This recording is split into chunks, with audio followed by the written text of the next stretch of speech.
Pemirsa, sesuai dengan kebijakan dari Presiden Republik Indonesia Bapak Prabowo Subianto tentang MBG makan bergizi gratis pemirsa, dan hari ini sudah diterapkan di beberapa daerah kabupaten kota di Sumatera Barat. Bagaimana jalannya saat ini pemirsa, lalu apa dampaknya ke depan MBG ini bagi masyarakat Sumatera Barat khususnya?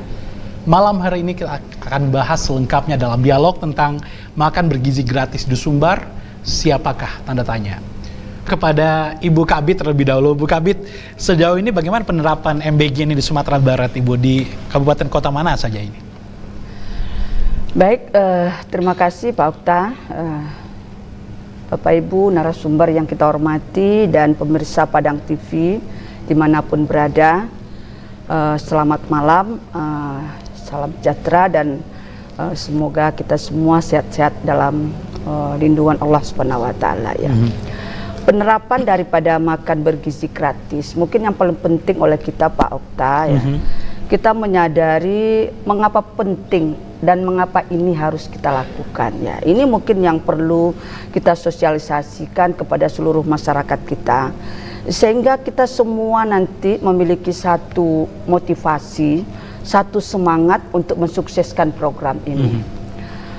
Perlu kita pahami bersama kenapa penting daripada program makan bergizi gratis ini.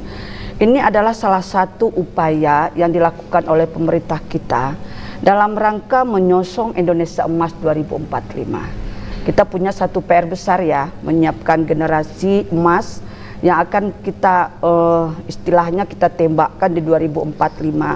Tentu generasi yang berkualitas, generasi yang memang produktif dan bisa kita harapkan mampu membawa Indonesia menuju Indonesia Emas.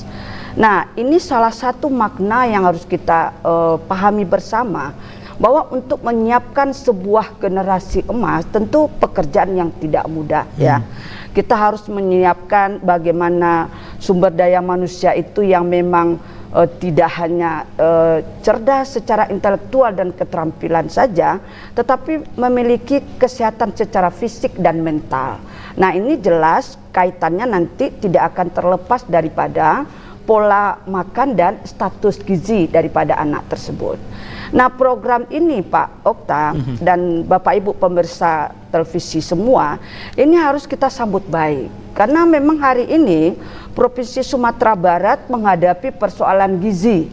Yang pertama, di samping kita mau mempercepat penyiapan generasi emas untuk menuju 2045, kita juga belum keluar dari persoalan stunting ya. Sumatera Barat hari ini ya, kita data terakhir kita stunting 20,3 ya, 23,6. Nah, kita berharap di 2024 ini seharusnya stunting kita sudah di angka 14 ya. Nah, tetapi kita masih menunggu hasil SSGI. Yang jelas ini angka stunting kita Sumatera Barat cukup tinggi.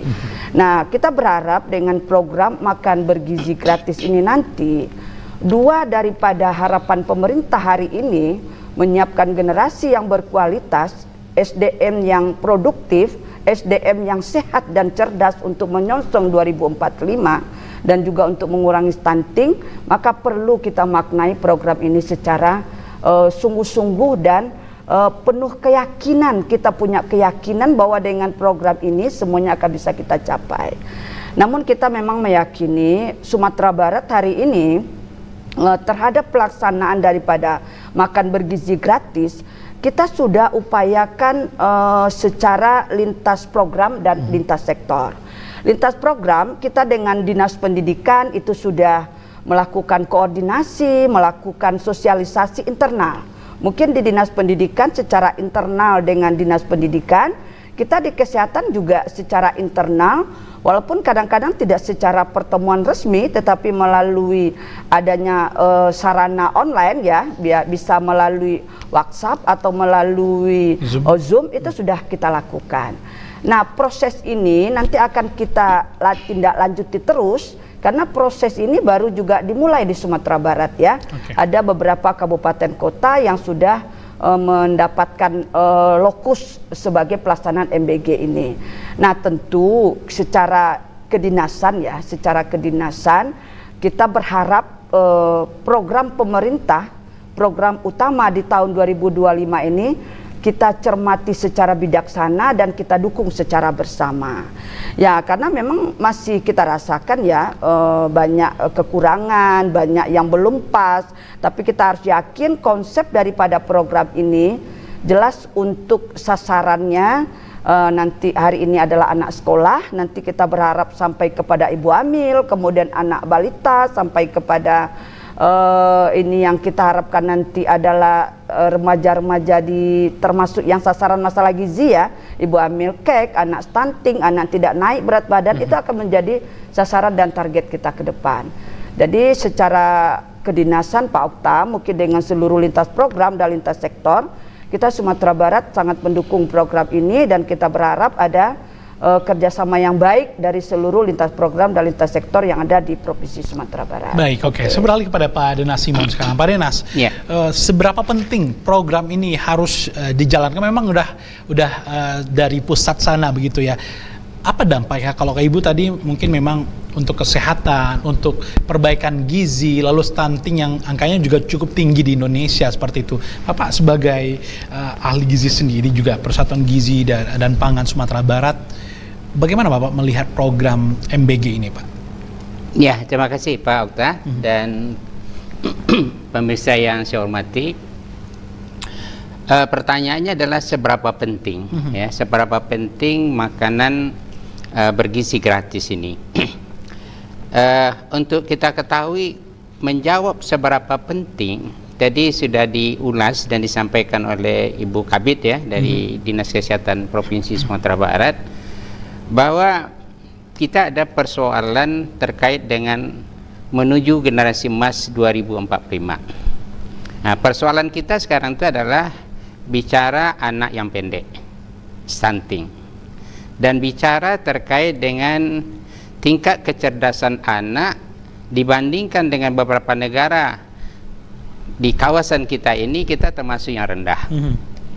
Jadi artinya di sini kita melihat seberapa pentingnya adalah memperbaiki agar anak-anak kita itu bisa tumbuh dan berkembang secara normal, agar stunting bisa diturunkan. Kata Bu Kabid tadi harus diturunkan 14%, dan kita sedang menunggu hasil SSGI tahun 2024.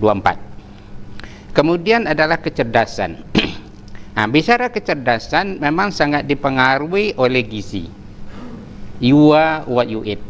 Kamu adalah apa yang kamu makan. Nah, jadi dari sini kita melihat bahwa untuk memperbaiki kecerdasan anak adalah IQ.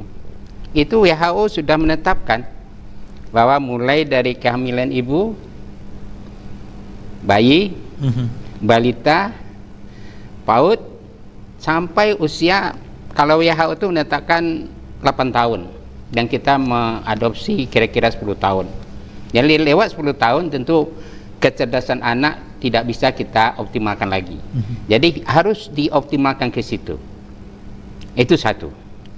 Kemudian seberapa penting, karena kita lihat makanan bergizi yang gratis ini akan berdampak pada supply, penyediaan pangan.